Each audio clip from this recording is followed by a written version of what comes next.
So how do you create a profitable Betfair trading strategy? Something I've done repeatedly over a large number of years across a variety of markets. And I didn't use a great deal of intelligence to do it. It's something that pretty much anybody can do. You just need to have the right methodology and the right base at which to start from in order to be able to create a profitable strategy. So how have I done it? Well, that's one of the reasons that I'm stood underneath a mighty oak. If you're interested in learning to trade on Betfair, then visit the BetAngel Academy, where you have detailed, structured Betfair trading courses. And don't forget to subscribe to our YouTube channel and click on the bell icon if you want notification of new videos as they're released. So when I first started trading on Betfair, I had a really simple strategy. I would put one back bet in the market, one lay bet in the market, put a spread between the two and wait for them to get matched. It came out of my original starting point, which was arbitrage. I was arbing, or sort of doing a similar thing to matched betting that most people would recognize. And that was all that I would do. I basically used to place a back bet with a bookmaker, and then I'd place another back or lay bet on the exchange. The two would net each other off, and I would make a bit of profit in between. And that was primarily how I started. And when those two orders got matched, I just thought, well, that's great. This is going to be absolutely easy. There's no difficulty to this whatsoever. However, it wasn't that simple. You find out that there's a market base rate that occurs within any particular trading strategy, and your objective when you're actively trading is to exceed that. If you go into any particular sport and you perform any particular strategy, the strike rate goes up and down, but the result at the end of the day typically is break even, unless if you do something a bit special, or unless if you have an edge somewhere, or you find a strategy that allows you to get that particular edge. So how do you get an edge? Well, my approach to the market was really quite simple to start with. I went in, I placed two orders in the market. If you want to do this yourself, go into BetAngel and press the Make Market button, or use a piece of automation. We'll come back onto that in a minute. But basically, you go into a market, you define a very clear strategy, and you sort of say, this is what I'm going to do, this is when I'm going to do it, and these are the criteria as to when that happens. Then you also have to say, and this is how I'm going to close the trade, what triggers that, and when that's going to happen and how it's going to happen. So you define a very clear strategy to start with, and then you put that strategy into the market. Now, it's worth talking about back testing here, because when you back test something, you often miss off information. So I've never particularly found back testing particularly useful. It allows me to model and create and understand the way a market behaves, but I've never discovered anything mind-blowing from doing that. All of the big strategies that I've developed and understand and that have been the most profitable have come from active participation in the market. And that was where I started. I basically went into the market with a generic strategy and just applied it across a whole range of markets. And this is where the tree comes in, because, trees start at their base, and then basically you'll see at the root level, the tree starts to rise up, and then an important thing happens as it rises up. It starts to branch. So when I started that very, very first strategy, I was basically hitting the Make Market button in a horse race pre-off. I was basically just seeing what happened. And what happened was I more or less broke even. However, it became very clear and apparent to me that there were certain races where that strategy just absolutely did not work.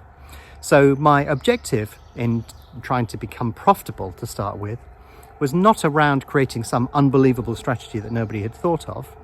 It was just cutting out the mistakes. So I put all of these trades into the market, analyzed a large number of markets, and thought, well, that's interesting because these situations keep creating losses and these ones seem to perform above break even. So if I can just cut out those losses, I'll be left with just the ones that are making a small amount of money. And hey presto, there we go. That was my first step towards profitability. And what we're actually looking there in terms of a tree is you'll start with your base strategy at the root, and then you work your way up, and when you have enough information, then you branch. And basically the branch will be, let's vary the strategy one way or another. You have your control sample, and then you decide that one branch will go in one direction and one branch will go in the other. And this is an important tip here, because if you just branch in one direction, then the tree becomes lopsided and will fall over effectively. You become self-confirming. You start looking for things that will confirm what you're looking for, rather than actually thoroughly testing exactly what you're doing. So the best way to do it is you basically form that core strategy, and then you branch in two directions. One, in the direction that you think will confirm exactly what your understanding of the strategy is, and the branch in the other direction will do completely the opposite, because that should lose money, this one should make money, and then you've confirmed what you've learnt with your experience so far. So that's fundamentally how I've started with every single strategy. Go into the market with an idea, build on that idea, and then start to branch it. And what you tend to find is, over time, the branch forms another branch, and then that forms another branch and another branch. And basically what you're looking for is the fruit on the end of that branch. In the case of an oak, it will be an acorn, but it could be an apple tree, and then you've got a nice big juicy apple at the end. But the reward is the same. You're looking for that sort of branch that leads eventually to something that is much better than just a leaf. But nonetheless, the fact that you are branching in that direction will lead you into other strategies, and possibly in other directions as well. Because when you do that initial branch, what you'll find is that even the branch that failed, you may want to vary that again, and you may learn something new, because it failed in one particular direction, and therefore if you branch it again, you may find that the situation develops from there. Now, the great thing about this is, when we first created BetAngel, we had Excel, and that was designed for me to play around with, to create some level of automation, so that while I was manually trading, Excel could be firing bets into the market, and then I would analyze that data at the end of the day. Now, with the modern version of BetAngel, you can do loads and loads of things completely automatically. And that's how I suggest that you typically do this, because automation is effectively your slave. It can work away for you 24/7, trading individual markets, putting stuff through the market, and creating all of that data for you to branch.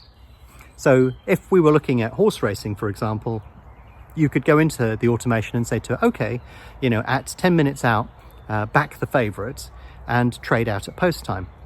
Now, that strategy will typically break even, but when you actually run that across a large number of markets, even with small stakes, you'll begin to spot some variation within that, and you're sort of thinking, well, that's interesting, because on this market it worked really well, and on that market it didn't.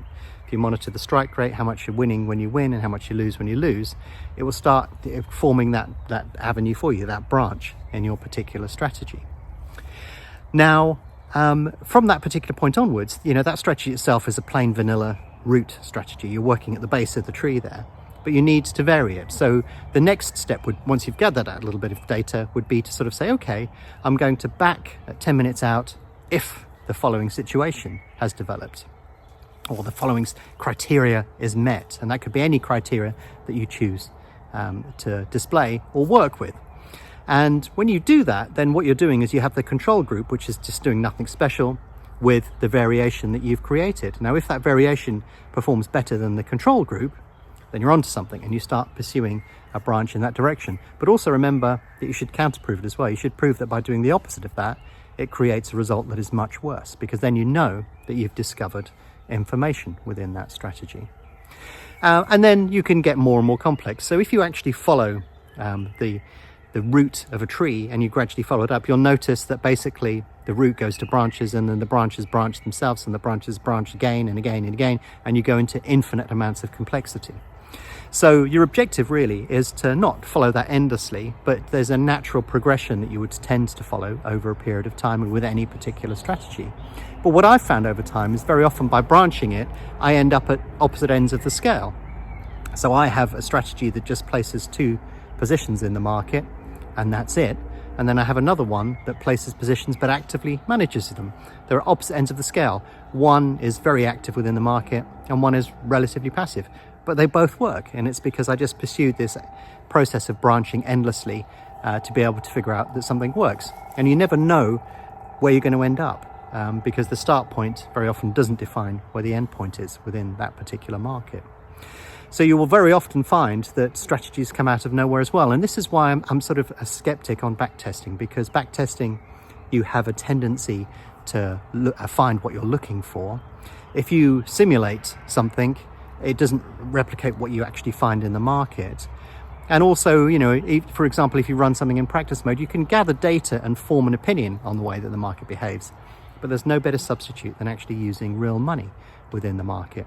And that can be relatively small. So I have a process that measures fill rate, activity in the market, volatility, all of these things. And it's the same one that I created about 20 years ago, and that uses £2 stakes. But what it does is it gives me a benchmark on which to measure. I can look at Cheltenham 2020 and I can compare it to Cheltenham 2006, and I can see the differences in the way that the market behaves. And if there's a difference between the market over that period, that contains information. And that's what you're looking for, really, is vary a strategy, identify what the variation in the strategy created, and then try and infer something from those results. If you're back testing, if you're doing a simulation, or you're number crunching, you don't tend to pick up on that sort of stuff because there are many variations. If, for example, you were on a day where there was a massive gamble taking place or something unusual happened, you don't tend to see that in the data, but you do tend to see it in results. And this is a process that I've adopted in many, many different markets. It takes a bit of grunt work and a bit of time, but the information that you get from it is just so much more valuable. And when you look at some of the automation stuff that we've got on BetAngel now, it's very easy to generate all of that data. You go into the market, you have a strategy, and then you actually start to vary the strategy and modify it to be able to understand exactly what you're seeing within the market. BetAngel can do that completely automatically for you.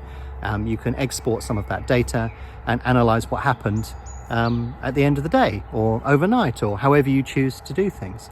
But the most important thing that you're doing here is you're basically creating different paths, and you're ruling out some of the paths on the basis that whatever strategy you're deploying doesn't work on that, but you're also positively identifying ones that do. And I'd say 99% of the stuff, that's a random figure plucked out of the air, that I do is not looking necessarily for the upside. It's minimizing the downside, not making mistakes, striking out errors and stuff like that. But the great thing about this is it doesn't require any particular amazing level of intelligence. Just by going into the market and varying your strategy slightly is more or less all that I've done over the last 20 years. Try to identify little areas within the market that I can operate in, where things work well and where things don't. And trading is not a definitive process. What you will tend to find is that trading produces a mixture of results. You can never be 100% sure that something's going to happen. So whatever strategy you develop, you've got to realize that it's going to work most of the time, but not all of it. Strange things can happen. A £50,000 order could hit the market. An own goal can be scored frequently against the run of play for a minor team, or a tennis player could pick up an injury. All of these things will sort of come out in the wash within any particular model or strategy that you create. But yeah, over a large number of years, I've been able to successfully create strategies just by following that very simple methodology. You start with a really, really basic strategy, you put it into the market, you observe what happens, you vary the strategy, and then that gives you information to refine that strategy and make it much more profitable. Or at worst, you can actually minimize the number of losses because you no longer participate in markets that you know are less likely to work. And then you can transplant that knowledge either into a fully automated strategy, which is what I do, or you can take that information and use it to influence the way that you trade manually, or to give you signals, or to prompt you. BetAngel contains a range of alerts, whether they be visual or sound alerts, that can tell you that something's happening in the market that perhaps you don't have your eye on. But you can actually use this sort of data to identify scenarios and situations that are occurring or likely to occur, and it can inform you how to adjust your trading appropriately from there. And I've managed to do it in a number of ways. Obviously I trade manually and automatically, but the genesis of all of those ideas has basically been this strategy. I've started with something really simple and then just endlessly pursued it, branched it, and worked out what does and doesn't work from there. And it's something that you can do as well. So yeah, there's no sort of massive secret in terms of developing a profitable strategy. It's just a question of starting with something simple and then sort of evolving it from there. It's worked very effectively for me, and I'm sure it can work very effectively for you too. The root of the tree. You need to basically be able to say that there's a van coming, and that's not going to help my video.